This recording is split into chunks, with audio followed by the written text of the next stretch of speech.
Episode 5 of NanoCruising, titled Covered Comfort, Exploring Options for Dinghies with Cabins, with your host Stefan Marceau.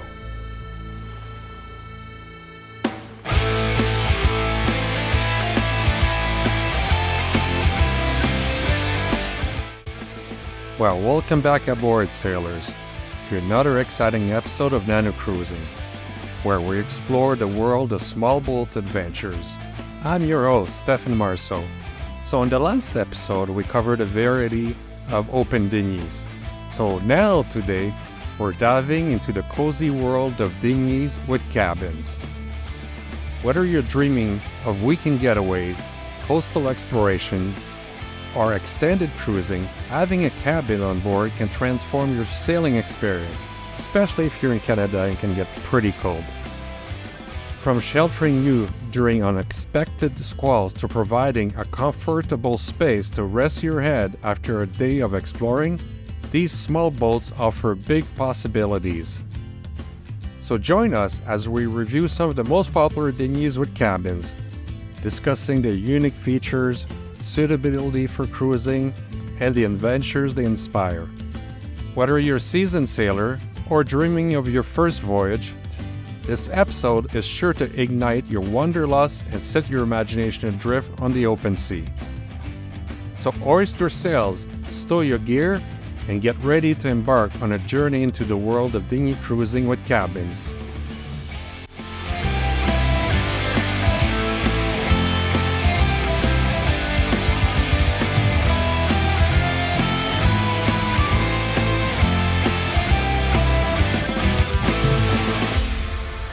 So, before I get started in 5 small sailboats with cabins, probably something I should have mentioned in a previous episode, probably the best boat for you is the dinghy you already own, if it's not dangerous or too extreme in some ways.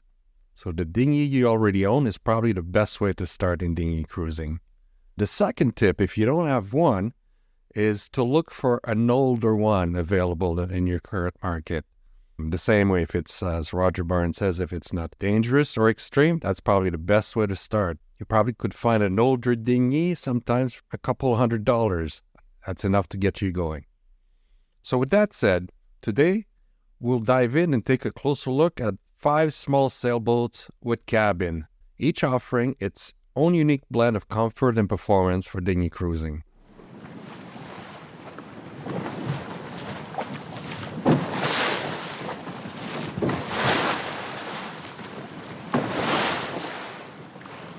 Picture yourself gliding across the water, cocooned within the confines of the Montgomery 15 enclosed cabin.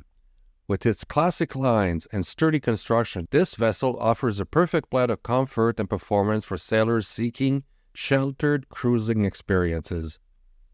The Montgomery 15 combines classic design with modern amenities, providing a cozy cabin space for overnight trips or weekend getaways. With its sturdy construction and efficient layout, the Montgomery 15 is a popular choice among sailors seeking comfort and reliability. Let's delve deeper into what makes the Montgomery 15 a standout choice for dinghy cruisers. From its spacious cockpit to its well-appointed cabin, every inch of this vessel is designed with the sailor's comfort in mind. With ample storage space and room to stretch out, you'll find yourself right at home aboard the Montgomery 15. But what about real-world experience? Fear not, the Montgomery 15 has its fair share of tales to tell. Many sailors have shared their experience cruising the Montgomery 15 on various online forums and sailing blogs.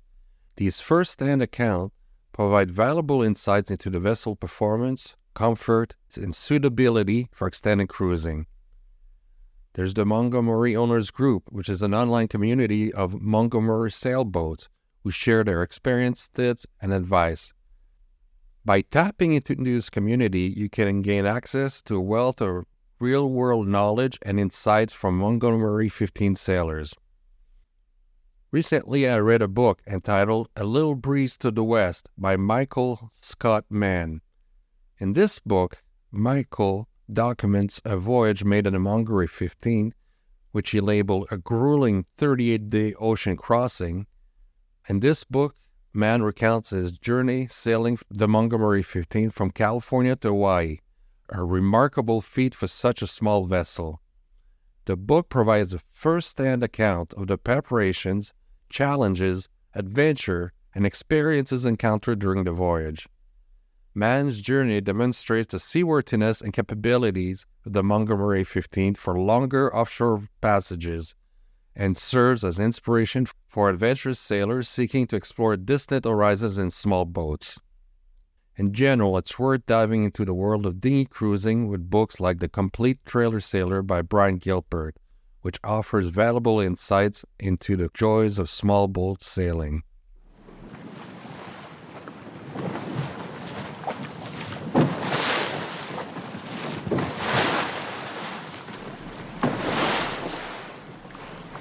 Next, we have the West White Potter. This is actually the boat that I have. A versatile sailboat with a small cabin that offers sleeping accommodation and a storage space for extended cruising adventures. With its compact size and efficient rigging, the Potter 15 is perfect for solo sailors or small crews. And yes, there is also a documented journey of a sailor who made a remarkable voyage from Mexico to Hawaii in a West White Potter 15. In 1972, John Van Root, on March 14th, embarked on a solo trans-Pacific crossing from Yalapa, Mexico to Hilo, Hawaii in 80 days in his West White Potter 15 named Freya. This is a 2,700-mile voyage, or a 4,300-kilometer voyage. That sounds worse in kilometers, but it's still the same distance. He captured the imagination of sailors around the world and showcased the seaworthiness and capabilities of the West White Potter 15 for long-distance cruising. He did take a companion, a cat named Yalapa, which was lost at sea. Sailing alone was more of a question of space than a quest for self-imposed solitude. Although Van Root reflected that he was glad at times that he was alone. He took adequate food and water, plus 4 cases of beer, some wine, and a special bootleg tequila from Mexico. He caught fish to supplement his diet. On April 27th, or 44 days out, Van Root saw a 4 to 6 foot wounded shark brush against Freya. He grabbed a .22 caliber pistol. Van Root said, "I put a bullet through his head and he slowly drifted off. I did not want to take a chance and risk letting him bite or hole in Freya. If that happened, I'd have real problems." This remarkable voyage serves as a testament to the adventurous spirits of sailors and the remarkable capabilities of the West White Potter 15 as a seaworthy cruiser. It is a story of courage, determination, and the enduring allure of exploration of the high seas. There's also a book, general, on small boat sailing called Frugal Yachting by Larry Brown, where he discusses the approaches of eating, sleeping, sanitation, storage on small boats. And in this book is actually using the West White Potter 15, his own sailboat, as an example of small boat adventuring. All these books and references will be provided in the show notes.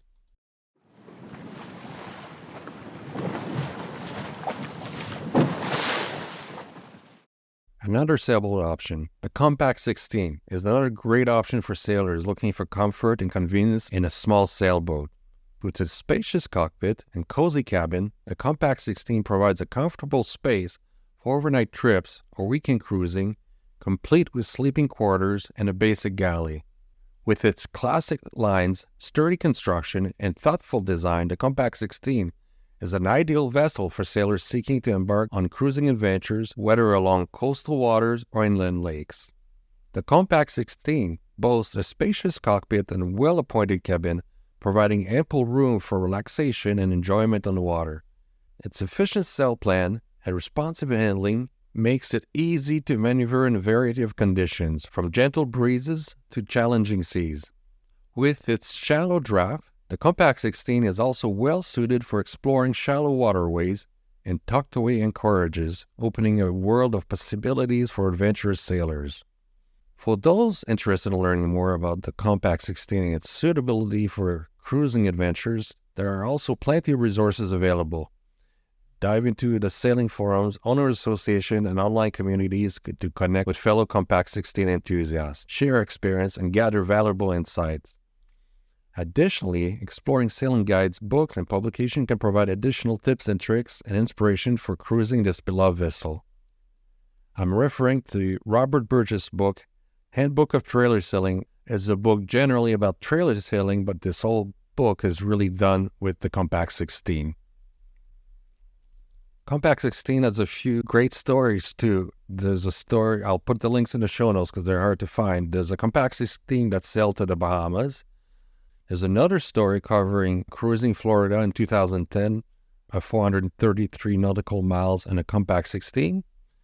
There's a good blog called The Good Ship Liliana. And of course, there's the Compact Yacht Owners Association.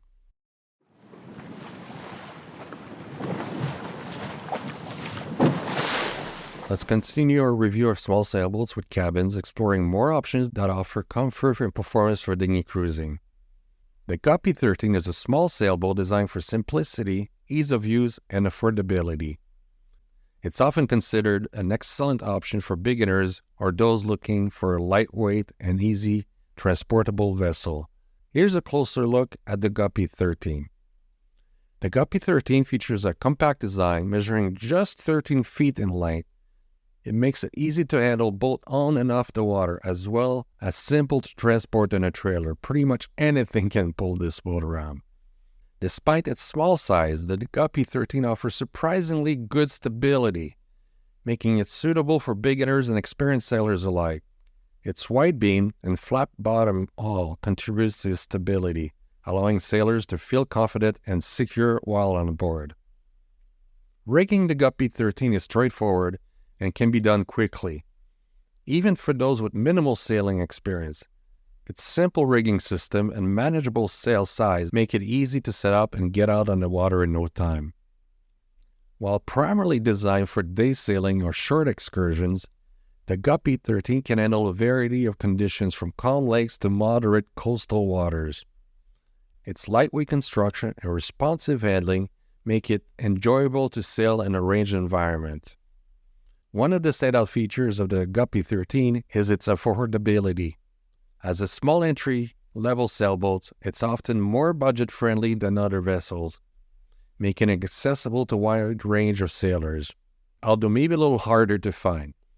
Many sailors appreciate the Guppy 13 as a learning platform for developing sailing skills. Its forgiving nature and manageable size allow beginners to practice maneuvers and gain confidence on the water. While not as widely known as other sailboat models, the Guppy 13 has a dedicated community of enthusiasts who appreciate the simplicity and charm. There's an online forum on Facebook called United Guppies where all the action is, and this is probably the place to look if you want to find a Guppy 13 to either restore or buy one that's already in good condition. Overall, the Guppy 13 is a fun and accessible sailboat that offers an excellent entry point into the world of sailing. Its compact size, stability, and affordability make it an attractive option for beginners and experienced sailors alike, providing countless hours of enjoyment on water. Although you might be the slowest boat in your group. There's also a great blog called Adventures of Guppy. Also, Shorty Pen has a few documented stories of Guppy 13 sailing.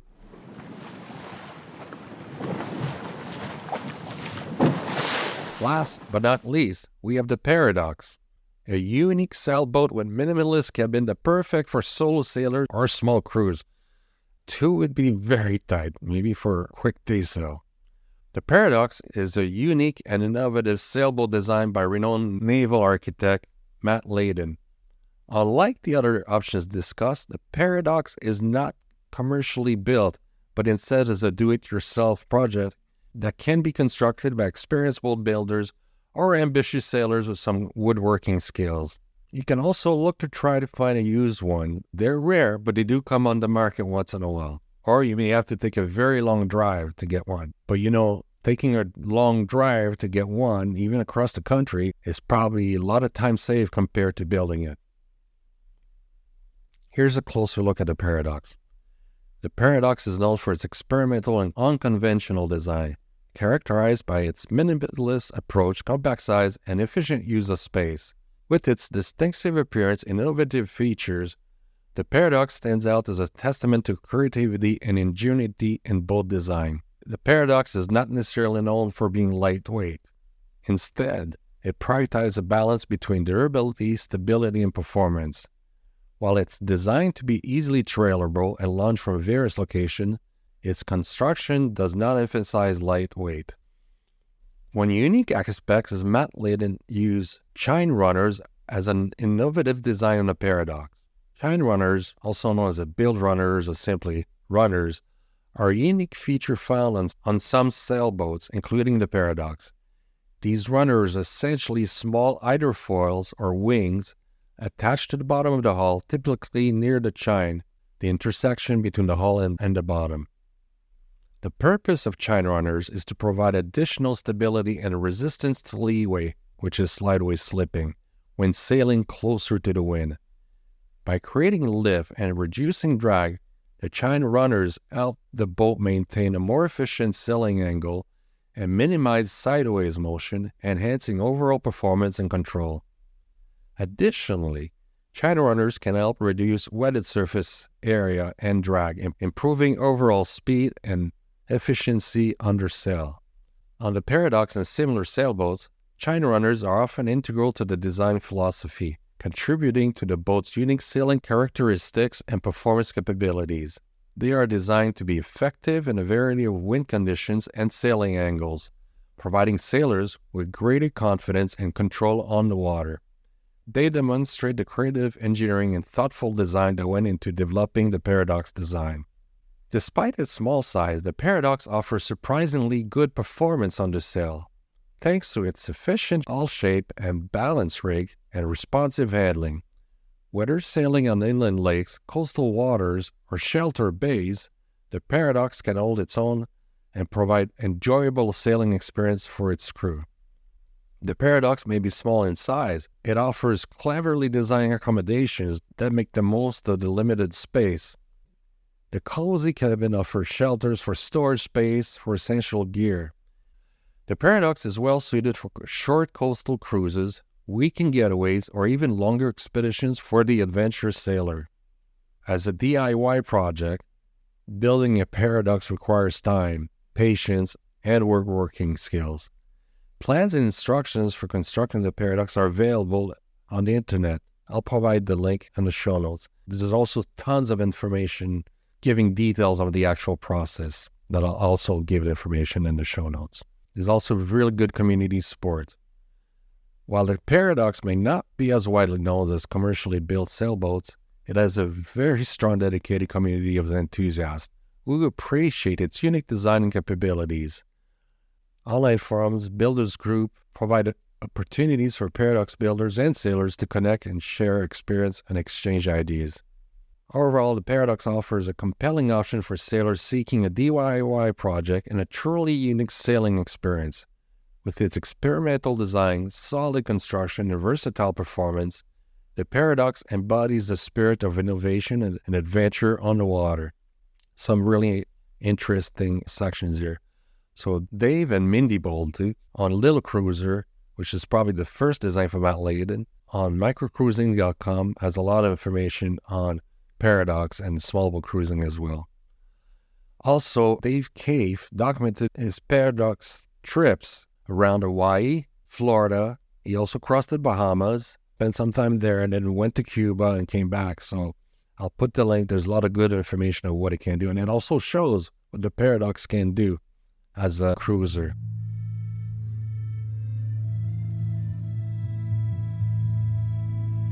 And there you have it, sailors. A closer look at 5 small sailboats with cabins that offer comfort and performance for dinghy cruising adventures. Whether you're drawn to the simple design of the West White Potter 15, the classic lines of the Montgomery 15, or the minimalist appeal of the Paradox, there's a sailboat out there waiting to take you on your next adventure. There are also tons more options I could go on. In our next episode, we'll have Paul from Sailing Kate Louise that will answer questions about how he got into sailing, how he picked his boat for dinghy cruising, and other tips and tricks. As always, we want to hear from you, our loyal listeners. Join the conversation by connecting with us on our Facebook group, NanoCruising, or visit our website at nanocruising.com, where you can also subscribe to our mailing list to be notified about upcoming episodes. If you like this podcast, also don't forget to tell your friends. I appreciate the help in making our podcast grow. And finally, share your own dinghy cruising stories. Provide feedback on the podcast and help us steer the course for future episodes of NanoCruising. Also, if you have some salty stories and would like to share them, feel free to reach out, and who knows, your story could even be featured in an upcoming episode. I'm your NanoCruising host, Stefan Marceau. Until next time, seize your own adventure.